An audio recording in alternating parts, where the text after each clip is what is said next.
We'll just do the same. I'll just kick it off and we'll go. Let's go. All right. And we are back. It's time for another episode of Stand Up Explained. I am Brandt Tobler. I'm Andrew Slater. And we are here to explain what does comedy pay? I forgot what this episode was about because I was thinking about the bills that I owe. And that will make sense when we explain to you guys what comedy pays. What a huge question. What a complicated, interesting. There's just so many ways to answer this question. So I don't even know where to start. I guess we'll just start at the beginning because I'm sure there's a lot of misconceptions. I'd love to talk to the listeners right now and ask them what they think comedy pays because sometimes I do that. Go ahead. I mean, that's my favorite because I think most patrons of comedy, when I talk to audience members or like you said, people thinking about doing comedy, they either think comedians are millionaires or poor, or like destitute. They don't believe that there's this middle class. And that's what the truth is. It's just like any other profession where there's the really top, millionaires, but then there are like tiers all the way down and you have to work up into those tiers. The only thing is with comedy is just like America, there is becoming a income gap. There is like there's a widening of the haves and have-nots, but yeah. And that's the thing, like the problem with trying to explain comedy pays, we're going to go through all the different levels, but the thing is, it's not like your regular job where you don't become employee of the month and then you don't become assistant manager. There's just no real rules. Right. Honestly, there's no union. Yeah, there's just it is the wild, wild west. And so we'll just start at the beginning. When you start doing stand-up, not only do you not get paid, there's a lot of venues that make you pay to perform. Right. Now, I don't... In one way or the other. I mean, some of them don't literally charge you, $20 to go on stage, but they'll say, you need this many audience members to come see you, or you need to buy 2 drinks, or you need to... in some sense they like to support the club. Yeah, so they'll exactly what Andrew said, called bringer shows, where you have to bring people, or there is shows in certain parts of America where you have to pay like $5 to do the mic or $10 to perform. Yeah, so those are shows you want to stay away from, honestly. And like, to me, I don't think you should ever have to pay to perform. It's something I've been fortunate enough never to have to do. And I've never seen a room I respect that charges comedians to perform. To me, that's always, there's not that many of them, but there's not that many left. I think like there's so much in any like decent sized comedy market now, there's so much competition with open mics that you can find that stage time for free somewhere, and you don't want to be paying to perform at the beginning because it's just the principle of it. You probably don't have money to be doing it, but then also you don't want to associate yourself with that. You just don't want to come out of the gates with that mindset. You want to value what you do and a little bit, Of course you're going to do it for free a lot at the very beginning, like a ton. You're going to do it for free. A lot. Yeah. But at least you don't want to start out in the negative where you're paying to do it. So there's probably not going to be many of those, but if you find yourself at a place where they're trying to charge you to perform, I would keep looking because you should have more options. But eventually you're going to end up at the open mics, which pay $0, which is where everybody starts. And occasionally they'll do something like best set of the night will win like $25 or a free drink. But yeah, I mean, we should preface this right off. If you're getting into stand up for money, you probably shouldn't do. This is not right. There are easier ways to get rich for sure. Yeah, and not even get rich, survive, because this is a survival game. So you're going to start out at an open mic where occasionally get paid with maybe a couple drink tickets, or maybe at the end of the night they give away a small cash prize. But the beginning of your career, you're not going to make any money, and you're going to probably spend money if you're a big city for parking and stuff. And if you do go to open mics, I think it behooves you to support the show by ordering a drink and stuff. So I would budget in the beginning that you're gonna, it's all coming out of your pocket. Nothing really is ever gonna come in. No, yeah, it's like you got to think of it as like a startup, like if you're your own business and you're really taking this seriously, and you've got to be willing to put some money down in the in the Yeah, initial, and hope that that comes back later. But yeah, I mean, it's minimal though. Like you said, it's a bar tab here or yeah, there. It's a little gas money or whatever, but you're not, that's the beautiful thing about stand up. You don't need a bunch of equipment. You don't need like $1,000 camera or whatever. You just need a pen and a notebook and yeah, probably a car, yeah. So you start out, making zero money for a long time. I mean, everyone's different. Again, on this, we'll say this a million times on the show. Everybody's on a different path. I think, everybody's different. But for me, I didn't get paid for. I'm trying to think. The first time I got paid that I was probably super excited about. I think I got $20 after doing stand up maybe 2 years. Was $20, and Wow. I was In ecstatic. Vegas? Yeah, in Vegas. I remember someone finally gave us a paid show. I mean, there was a few paid shows around, but I was, you have to pay your dues and eventually get up to them. But I think the first time I got paid was $20. And I remember driving home thinking, this is pretty cool. Someone gave me money to tell these stupid dick jokes. So that was big. I mean, I don't know. What's the first time you got paid? I got paid in Bellingham, Washington. I got a hosting gig at the Fairhaven Martini Bar. I remember it was like a Sunday night they used to do off of, they used to route it with the Comedy Underground. And Brad Upton, this comic headliner from Seattle, he's the one who recommended me for the gig. And again, same thing. I got $50 to host. I thought it was the coolest thing ever. And no hotel or anything, just drove home that night. But like, it was a big deal. Yeah, $50. Yeah. I mean, and it wasn't 2 years. It was probably like a year in or something that I got that first. But then nothing really for a while after that. It's funny. It didn't lead to anything like oh, now I'm a host and then I can go host all over the country. It's like, that's really not how it works, Yeah. Yeah. I think, in the beginning, the first kind of money you'll get is like winning small contests. And like eventually, Now, I mean, people produce their own shows and yeah, charge, I mean, there's ways, I guess now, easy ways to set up ticket links and all sorts of stuff. So there's all sorts of ways, but I think the point is like, you got to worry about getting good. It should be like your mindset. Making money, it's not like, shouldn't be the priority at the beginning at all, because it's not going to work like that. yeah, yeah.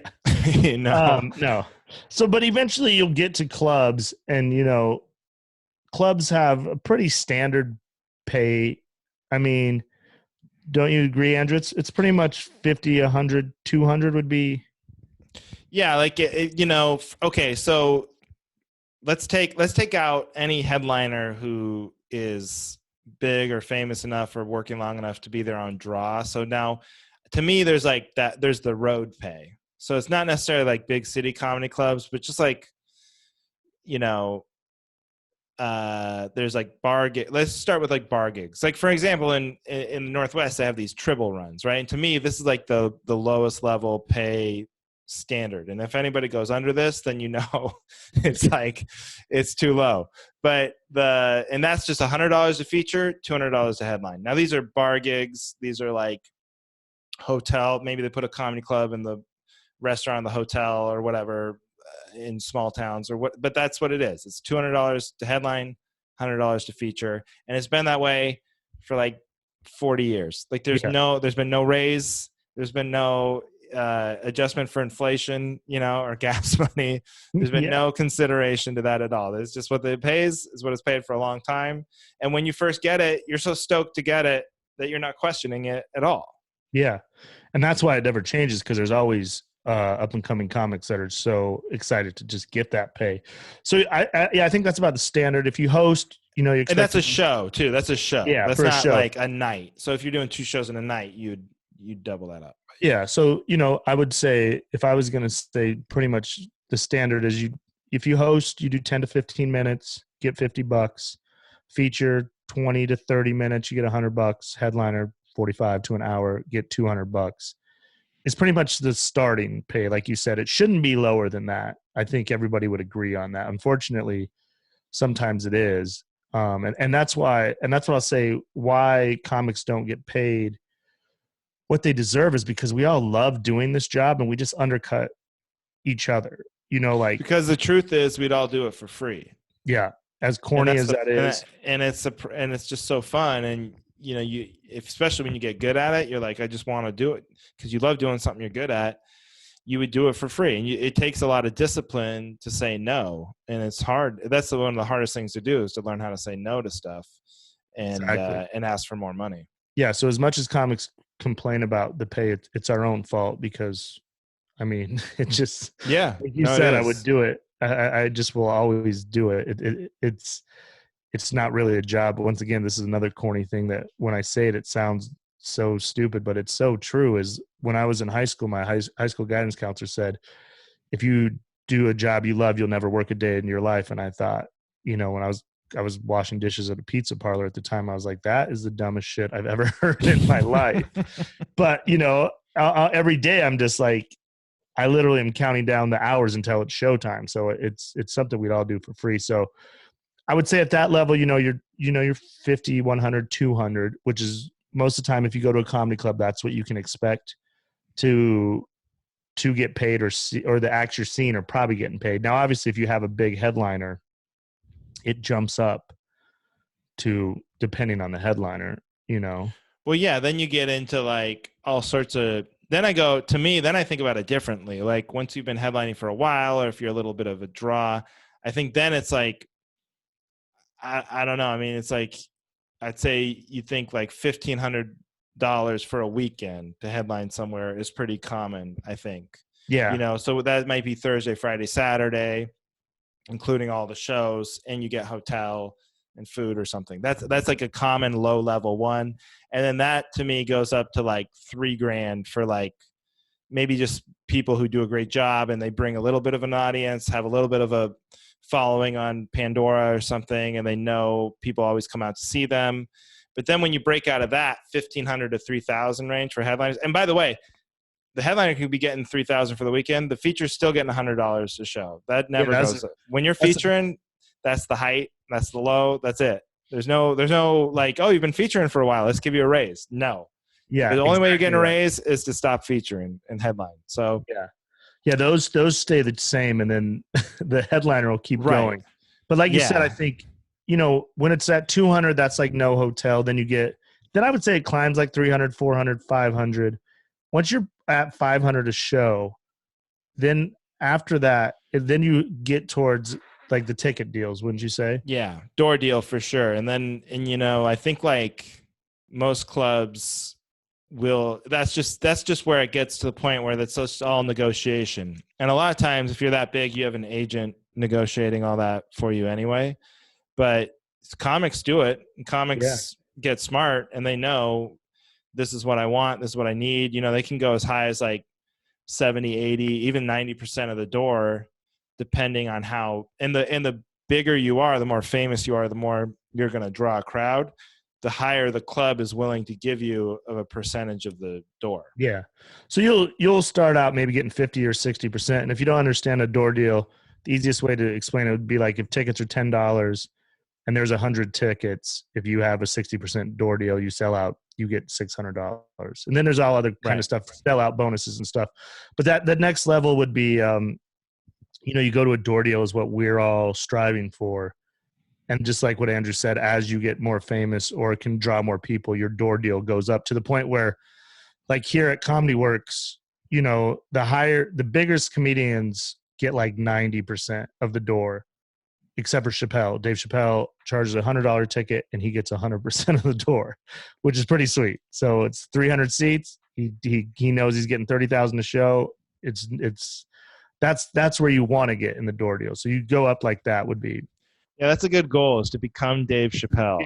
So if you want to know what people get paid, become Dave Chappelle. So then, I don't know where. So that's kind of the comedy club setup. But then there's other ways. You do these corporate gigs, college gigs, cruise ship gigs, which again, This is going to be Right. harder to explain because every gig on that level just kind of pays differently. Yeah. So like we can start out. We can just go through it. I mean, because that's a big question people have a lot is like with colleges. The college market is so crazy. It's so weird. Because it's very contained.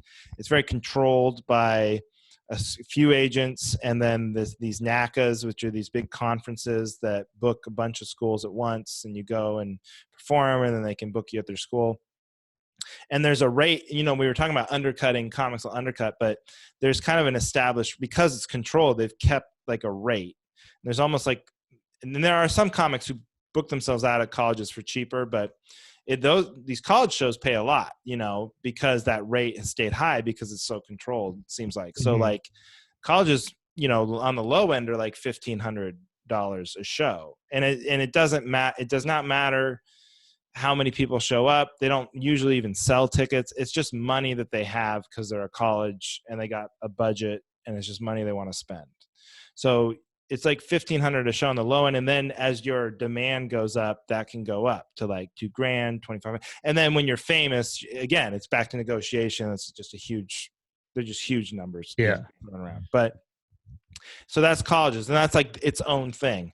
Corporates are its own thing. I mean, you're basically negotiating every corporate on your own, or an agent is doing it for you. But like, you've got to know what to ask for, and you've got to know like how much money they have, because they'll always ask you, what do you charge? They never go, hey, we're looking for a comedian. We have $1,000. Are you willing to do it? They'll always go, we're looking for a comedian. What would it cost? And then it's up to you. You have to come back with a number. And that's one of the hardest things to do in comedy, is to know, because if you say, I'll do it for $500, they go, sure. And you go, well, shit, I should have asked for way more, or if you go, I need, $5,000, and they go, oh, no. And like, oh, well, no, I can do it for less. You know what I mean? But they've already like figured they're going to waste your time. So it's something. Exactly. Like, what do you do when a corporate comes to you and says, hey, Brandt, we need a comic for our comic book convention or something. What can you do it for? It's just what you said. Like in the beginning, I would say like 500, and they would answer really quick. And then I'd talk to somebody who did it the year before that had like better representation. Like, oh yeah, I love that gig. I got 3,000. And I'm like, oh, but Right. Then I've been on the other side of it when I was like, let me ask for, let's say 2,000. And then they go, then they say no. And I'm thinking, damn, I could have got 1,200. And instead of doing that corporate that night, I'm featuring at a comedy club for $100. Right. So I really, it is a crazy game of cat and mouse that you always want to win because you need the money. There are a couple of things. Oh, sorry. But what I do now, I try to counter with, what is your budget? And then what I do is I play up my manager. I go, hey, what are you guys looking to spend? I want to keep this between us, because if my manager and my agents get involved, they're going to try to really jack up the price. So I don't know where you're at, and let's see what we can do. And then, so I kind of go about it that way. And then a lot of times, I remember Lachlan Patterson one time told me, he's like, and it took me a while to get the balls to do this, but he's always like, just ask for $100 more on any gig that you do that's not like a little bar show. Yeah, I love and, this. I would say it's like 80%. I was scared to do that. But I've never, excuse me, I've never lost a gig. If they said 1,200, I go, can you do 1,300? They'll go, yes. Or they'll go, we'd just like to stay at 1,200. So it was a free shot to do it, So I do that, but I tell you what, we had a manager, and we've had management before. I mean, my goal in this whole thing is the only reason I want a manager, and on other episodes we'll talk about if you need a manager, agents, all that. The only reason I really want it is to avoid that negotiation, because it just goes back to what we're saying. We're broke and we love doing it. So I'm I would pride myself as a good negotiator everywhere else in life, but I am just a bad negotiator because I just want it. And they're usually bad, but that money is so important to you. Like I said, if you can get 1,200 instead of doing $100 show, I mean, it means so much.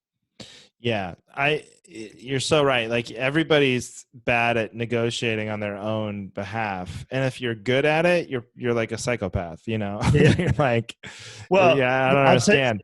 I'll tell you this So, real quick on that. As one time I heard Michael Costa tell the story about, he said if you go to a club, you should ask the owner of the club how they feel about your manager, and if they go, oh, he's pretty good, he's all right, you got a good manager. If they go, he is the nicest, we love him, he's like, you should fire your manager tomorrow. If they're like, he is a fucking asshole, we can't stand him, then you got the right manager, which I right. always thought was a great, which is kind of what I want.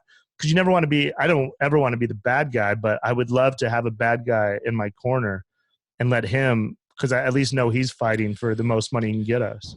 Yeah. I mean, so when I do it myself, I try, what's your budget is a great counter, because you just kind of want to know what ballpark to be shooting around in. You want to know how to get over $100. You don't want to go over 1,000 or, Yeah. So, but I also ask how many people are going to be there. And I ask like where it's going to, you know what I mean? There's some clues that can give you how much money they have. Like if they're doing it in a school gym and there's going to be 25 people there, you're not going to get, $2,000 out of them. But if there's going to be 500 people there and it's Microsoft, your number should be really high, like, so there's definitely ways to like clue yourself in. But how many people there? Because the first comedy club I ever started at, the owner there told me, think of yourself as dessert, right? And so they would pay like $9-10 a plate for dessert per person. They would just give that to them, so you're at least as good as the dessert. So he would literally do it like how many people are going to be there and charge them per head, essentially. And like I think he had it worked out like $8 a head. It's not an exact science, but it's something to think about. You're saying the comedy club would give dessert away for free? Well, like if it were if not a comedy club, but like a corporate event. Oh yeah. Like if you went to a convention and like dinner's included, like a wedding or something, the food's included, the drinks are included, and dessert obviously included. And he's like, well, the comedy is at least as valuable as the cake, Yeah. So just charge yourself what you would charge for cake. That's great. I think that's a fair analogy, or at least in cakes, what, $5-6 a head. Right. Well, I think that's a great strategy that you have, is you can feel, because my budget question, it works about 50% of the time, and then they'll come back. You just have to feel them out. But I think they're putting the equation together for you if they say how many people are there, where it's at. Well, and there's these things now too with the internet. You're competing with more people, probably. Like there's these gig master sites and these websites that aggregate all the. It's like if you need a plumber and you put it in on the Home Advisor or whatever, right? They have that for comedy or for any public speaker now. And so they can get a bunch of bids on their event. And I've noticed with those, I'm way too high on that every time, because there's too many comics on there that are going to go under what you're willing to do it for. Yeah. So, I don't know why. I'm just complaining with that. Yeah. I don't know why I even brought that up. But no, I would say, I might be too high is what I'm saying, I guess. Yeah. On average, I would say a corporate or a college show, low end would be 1,000. High end would be 3,500 to 4,000, unless you are an established, unless they. Everything goes out the window if you can put a lot of butts in seats. Then it's just it's a whole other game. Which I'll explain in a minute on that. I'll just give you an example of a weekend here in Denver, 4 different comedians and what they made, to showing what level they are at their career. But then on to the next one. People ask about cruise ships. How does the cruise ship pay work?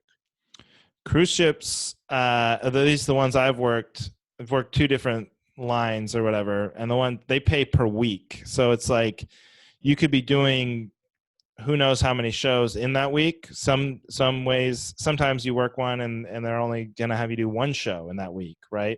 But they're basically paying you for the time being gone, So they'll pay, what I find is like starting or like low end is like 2,700 is about as low as it'll ever go a week for a whole week. And then like three is probably about right in the average. But then again, what I didn't know when I first started working them, because I just thought it was so corporate and so like organized, and it was through this other comedy company called Levity that owns improvs and stuff. So I just figured there was just a rate, and that Mhm. was it. And it was that one was 3, and so I go, okay, that's the rate. I would have Yeah. never thought in a million years to like ask for another, because for some reason it seemed too official. It seemed too like they were their own brand or something. So it's not something I would. But then I worked with a guy who, of course, clued me in. After a while, I was like, oh, it's all negotiable. Like, if you've been doing it for a while and you're doing a good job, go ask for more money. That's how this all works. And it took me a while, but then I Oh, finally, wow. like you said, you learn. You go, if you're valued or they think that you're doing good, then ask for more money always. Mhm. It's the same with clubs, the same with Yeah. cruise ships, colleges, everything. If you think you're doing good and you think you've got it, like where they're going to pay it, know your worth Yeah. and ask for more. It's a hard thing to do, but Yeah. So $3,000, does that includes obviously staying on the ship, and then is your food covered? Is your flight covered? How does all that yeah, work? food, flights covered, like uh basically incidental costs, because it's a big ask when you think about it. Like I think that's why the money there is better. The money there is better than clubs for a few reasons. I think one, it's just a more onerous task. It's like you're leaving the country. Mhm.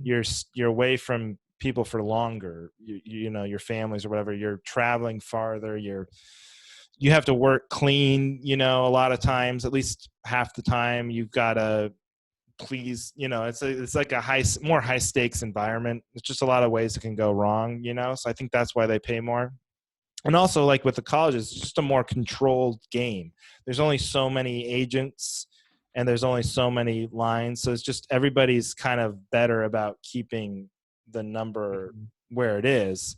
And it's not like the wild, wild west, like comedy clubs and road gigs where, you know, people keep undercutting each other. Yeah. So, Well, that was another good point. I'm glad you brought up about these higher paying gigs are usually all clean too. The cruise ships, the colleges, corporate a little bit. a little bit. But you know what's funny? I mean, this could be a whole different episode, but like clean is different now Yeah. than and I'm not even talking about like, oh, you can get more away with more stuff. Clean almost means like political versus what it used. People don't care about sex jokes or Yeah. saying shit or something. That's not going to get you in trouble. The only thing that's going to get in trouble now is politics, but that's like a whole Yeah, different that'll be a whole nother episode. subject. But Yeah. it is to be said, like on those corporate college and cruise ships, they're going to come with rules. Yeah. Where luckily most of the comedy clubs, a good comedy Rules. club should have That's a no. good way to say it. You're getting paid because there's more rules to Yeah, follow. yeah. And You're more of comedy a clubs don't have those yeah. You're as actually much. an employee either for the day at the college or like on the cruise ship. So, but I Right. mean, $3,000, that's a good gig for a week. But I think you nailed it. They're paying you to be away from your family There's and a the lot more travel that and goes there's a lot more that goes into it than like doing a comedy club, and that's why the money's yeah, more, I yeah. think. What is there anything that we missed? Colleges, cruise ships. I think then the next ladder after that, I would say there's also what's like emerging as like a new rung on the ladder is a sort of not famous, because like we'll get to, I'm sure you're getting to that, which is like theater Oh comedies and yeah, well stuff. we can get to that, but But that'll be but there's an in between, I think, that's like emerging where people are kind of learning to produce their own show if they have just a little juice, as in they can bring out some people, but not enough to like fill out a comedy club Thursday through Saturday, 5 shows. But maybe they could have done it one show, yeah, right? And they can't fill a theater of like 1,500 people, but they can put like 150 to 200 people, which is something I think you've done quite a yeah, bit. So you can put those people in the room for one night, and you can rent the venue yourself. You can sell the tickets yourself, and that is a level of income that I think is like higher than comedy clubs, probably much higher. about the same as, some of this corporate, Yeah, rule following gigs, colleges, corporate cruise ship type gigs.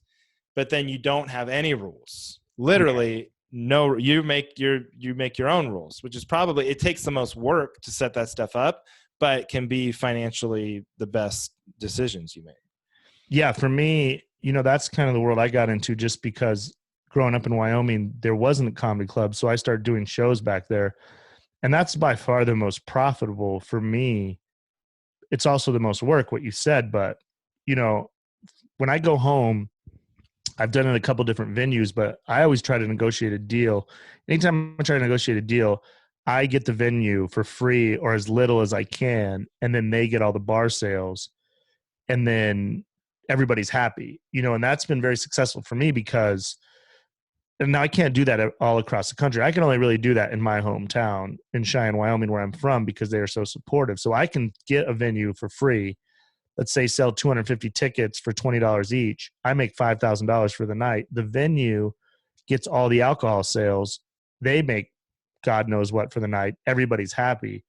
That is a good deal for me and them. And why I've had success with that is I'm not asking the venue for anything. A lot of times people say, hey, how much will you pay me to come to a show at your bar? The bar never wants to give any money. So I don't know if that makes sense, but what I'm trying to say is there's another level of pay, which I guess isn't really pay, but if you want to make money, the best way to make money is do it yourself. I guess that's kind of, before we get on to like, I think what you're going to talk about with the theater stuff, it's like to get out of this sort of rungs of ladders that we're talking about, and to go, well, this is stupid. Why is the feature only getting $100 and the headliner's getting like 10 grand for this week? I mean, that's not fair. Like, why am I going to fly to do some college with, there's like 18 kids there, and fly right home, like that seems like a waste. I think the way out of that is to do what you're saying. It's like, it takes a lot of work to do it, to set it up, to advertise it, to make people show up, because that's the only way. And it's risk too, right? Like, yeah, there's risk in setting something up like that and no one coming, and then you're out, it's all on you. So that's why I think ultimately it's more rewarding, but it's also riskier. And so, but that's the way out of this whole merry-go-round of like what things pay, is either to negotiate or to set up your own thing. Yeah. To actually make money in stand-up, you have to be able to sell tickets, whether that be for shows you produced or shows someone else did. But that's when you cross that poverty line, when you can actually put butts in seats. And obviously, the more butts you put in seats, the better you'll do. And just to give you an example of this, so I live in Denver, Colorado, and I work at Comedy Works, which I think is one of the best clubs in the country. And I'm not going to, unfortunately, I can't say these guys' names. It's not up to me to put their finances on the streets. But just to explain to you what comedy pays on so many different levels. So one weekend I was featuring at Comedy Works for one of the best up-and-coming comics in the country. He's not quite famous yet, but he will be. He's very good. Sold a lot of tickets. And I saw him getting his check at the end of the week. He did 5 shows. He got $17,000. Incredible. A little over, around 17,000. Across the street, there was a theater, Paramount Theater, big theater, a very incredible comedian who's pretty famous, sold out 2 shows that night, 1,200 seats, I think 1,200 seats, both shows. He got $75,000 for the night.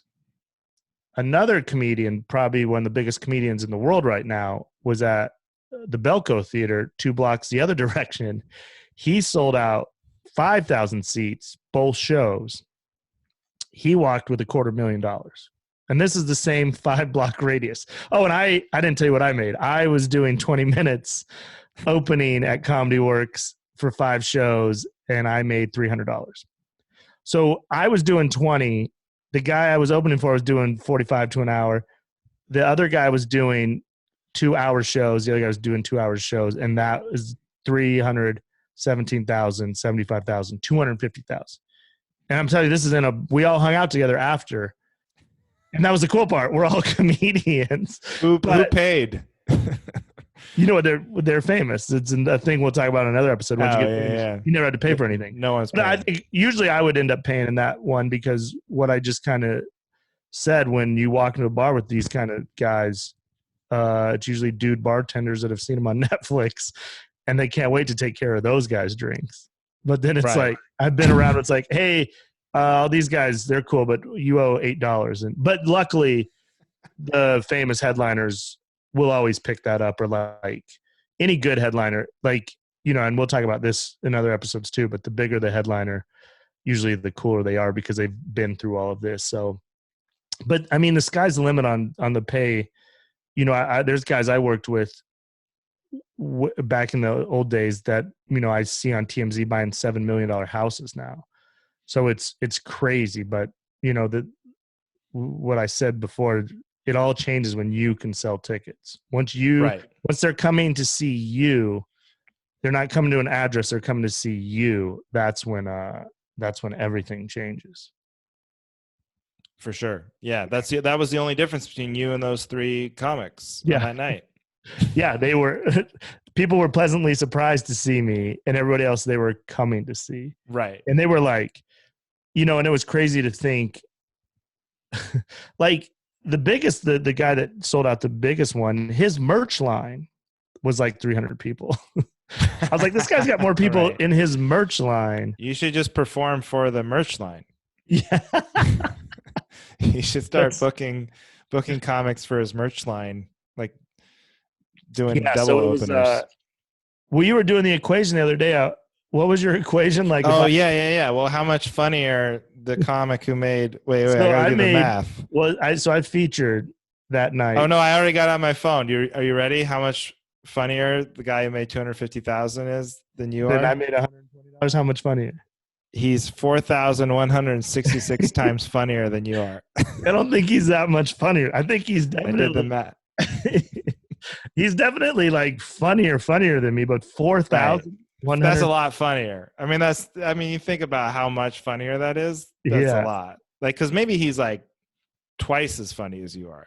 I mean, that's even a lot. But 4,000, that's ridiculous. Yeah, he's good, but not that good. So I think just little shit. We'll talk about on other episodes. I'm sure we'll do a full podcast one. But if you're wondering, podcasts don't pay anything. I think I've done 200 podcasts in my life. Ari Shaffir gives his guests $50.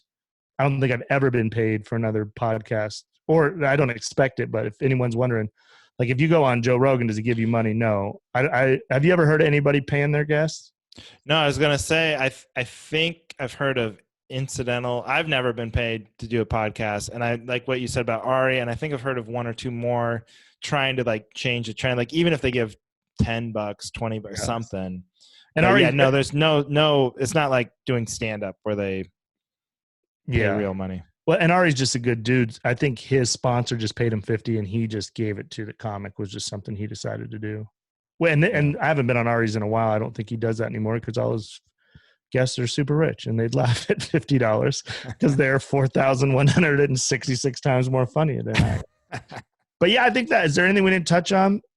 No, I think just like the big like takeaways are, it's all, there are all these little slots that all kind of end up paying about the same.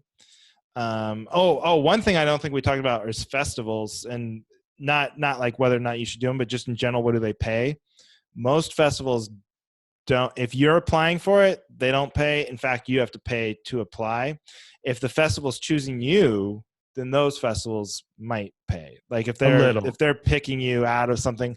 I've done a couple where they paid like decent. Like, oh really? Yeah. But very, very, the majority of them, not only do they not pay, they might ask you to submit money to be even considered. So that's just festivals. But I think the big takeaway is like, yes, there's all these little slots. There's all these little averages for MC, feature, headliner, corporate, college, cruise ship, whatever. But then ultimately, you want to get to a point where it's negotiable because you have something to bring. You have something to negotiate with, right? Yeah. And you want to be able to bring your own fans so that you can make more money than those slots. And even before you do that, though, if you're good enough, it's all negotiable. Yeah. And as guys that featured for a long time, if you are just true comedy fans and you go to a show and the feature, you enjoyed him and he's selling something you want, he's selling bullshit. Obviously not, but if you can budget it, you may not have to buy the headliner's $50 t-shirt. It would just help out, because because like you talked about earlier, the feature spot is where I think most guys quit. There's no real quitting. You just die eventually, but that's when you kill yourself is the feature spot. You don't kill yourself, but you know what I mean. The highest rate of suicide is definitely that feature spot is just something it's just, that's where I had my biggest struggle of just survival is because they just never, you can't negotiate it. It doesn't move up or down. Right. Like you said, you can negotiate the other spots feature. You're just stuck there with this shit pay and you're just trying to get better so you can get to the headliner spot. But man, if I can give you any advice, if you go to a show and you enjoy the feature and he's selling something, just buy it, man. Cause that's, you buy something from him for $20. I guarantee you that's 3 meals that he needs, where the headliner is going to walk back to Four Seasons where everything's comped anyway. So maybe, yeah, maybe. Yeah. But I think that's it. I don't know. Should we wrap this up? I think we covered it pretty good. If you have any questions for us, just reach out. You can put them in the comments or hit us up at Brandt Tobler, at Andrew Slater. If you could do us a favor, just subscribe here on YouTube, and if you're listening on one of the podcast plays, just subscribe, rate, and comment. That helps us get more episodes out and get us more money that we don't get. No, gets us more fans, hopefully, so we can eventually one day get paid. But that's it for this time. Andrew, you say goodbye to him? You lead us out of here? Yeah, thanks, everybody. And I would just add to that, if anybody has any specific questions or anything you want us to cover that you haven't seen us cover yet, feel free to chime off. We've both been doing comedy for a really long time and love talking about it. So if there's anything that you think we're not talking about that we should be, we'd love to hear it. Yep. So we'll see you next week. See you.